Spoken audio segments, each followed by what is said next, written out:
नमस्कार, मैं ललित चौधरी, आप देख रहे हैं द लोकमत। जैसा कि आपको पता है कि मनसुख हिरेन वाले मामले में लगातार शिवसेना पार्टी और एनसीपी पार्टी मीटिंग्स कर रहे हैं। कल एक मीटिंग हुई थी और आज भी एक मीटिंग हुई है। सचिन वाजे को लेकर भी उस मीटिंग में चर्चा हुई। उसके बाद में अजीत पवार की स्टेटमेंट आई है। अजीत पवार इस टाइम पर डिप्टी सीएम है महाराष्ट्र के, लेकिन यहाँ पर एक चौंकाने वाली बात ये रही कि शिवसेना पार्टी के लीडर कोई भी नहीं आया प्रेस कॉन्फ्रेंस करने के लिए। अजीत पवार ने क्या क्या कहा है वो भी मैं आपको अभी वीडियो दिखा दूंगा, लेकिन उससे पहले मैं आपको बता दूं कि उन्होंने परमबीर सिंह को भी लेकर एक बयान दिया है। जैसा कि आपको पता है कि एक ऑफिसर का कनेक्शन और बताया जा रहा था सचिन वाजे के साथ में, वो भी इन्वॉल्वमेंट था। उसको लेकर जब मीडिया ने सवाल पूछा तो उन्होंने कहा परमबीर सिंह अपने पद पर रहेंगे, उनके ऊपर हम अभी कोई भी एक्शन नहीं ले रहे हैं जब तक जांच में वो दोषी नहीं पाए जाते हैं। समझा जाए कि परमबीर सिंह फिलहाल मुंबई के सीपी बने रहेंगे। मैंने बताया ना कि जब तक किसी के बारे में कोई प्रूफ नहीं मिलता तब तक हर एक अपने अपने काम में काम करता रहेगा। मीडिया ने उनसे पूछा कि आप क्या सचिन वाजे को बचाने की कोशिश कर रहे थे, तो उन्होंने कहा कि हम किसी को बचाने की कोशिश नहीं कर रहे हैं।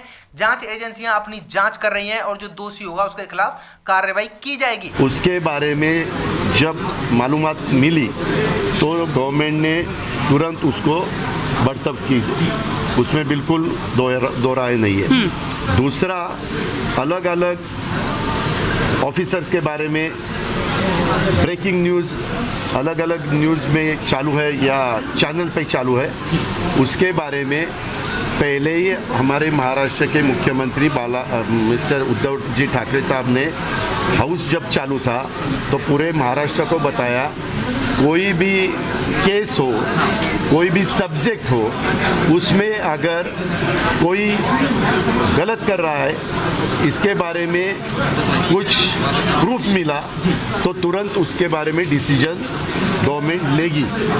लेकिन मैं आपको बता दूं कि शिवसेना की तरफ से स्टार्टिंग से ही सचिन वाजे को बचाने के बयान सामने आते रहे हैं। चाहे वो संजय राउत हो गए या फिर उद्धव ठाकरे हो गए, वो लगातार बयान देते आए हैं, सचिन वाजे को डिफेंड करते आए हैं। संजय राउत ने तो क्लियरली बोला था कि वो बहुत ही ईमानदार, ऑनेस्ट और क्लियर छवि के ऑफिसर हैं। तो इसको लेकर अजीत पवार कुछ भी बोलते हुए नजर नहीं आए हैं।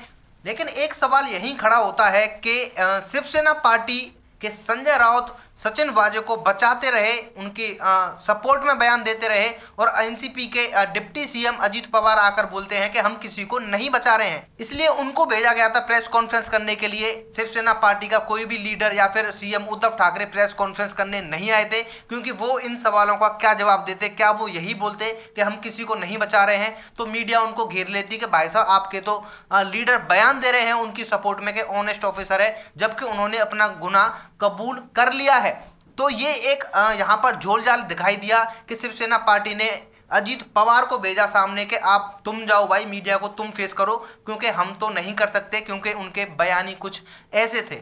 लेकिन इतना तो कंफर्म हो गया है कि सचिन वाजे की गिरफ्तारी के बाद में अब एनसीपी और शिवसेना और कांग्रेस, ये तीनों जो ज्वाइंट पार्टी की सरकार चल रही है, ये अब बहुत ही ज़्यादा दबाव में आ गए हैं। अब लगातार ये मीटिंग पर मीटिंग कर रहे हैं, ये बहुत बड़ी बात है। और आज ही एक ब्रेकिंग न्यूज़ और सामने आई है कि एनआईए के डीजी मुंबई पहुंच चुके हैं और वो मुंबई पुलिस से भी पूछताछ कर सकते हैं सचिन वाजे केस में। उस शिवसेना लीडर को लेकर कुछ भी नहीं कहा जिसका नाम सामने आ रहा था, लेकिन वो परमबीर सिंह पर जरूर बोले हैं कि वो अपनी ड्यूटी पर रहेंगे, अपना काम करते रहेंगे जब तक उन पर आरोप साबित नहीं हो जाते हैं।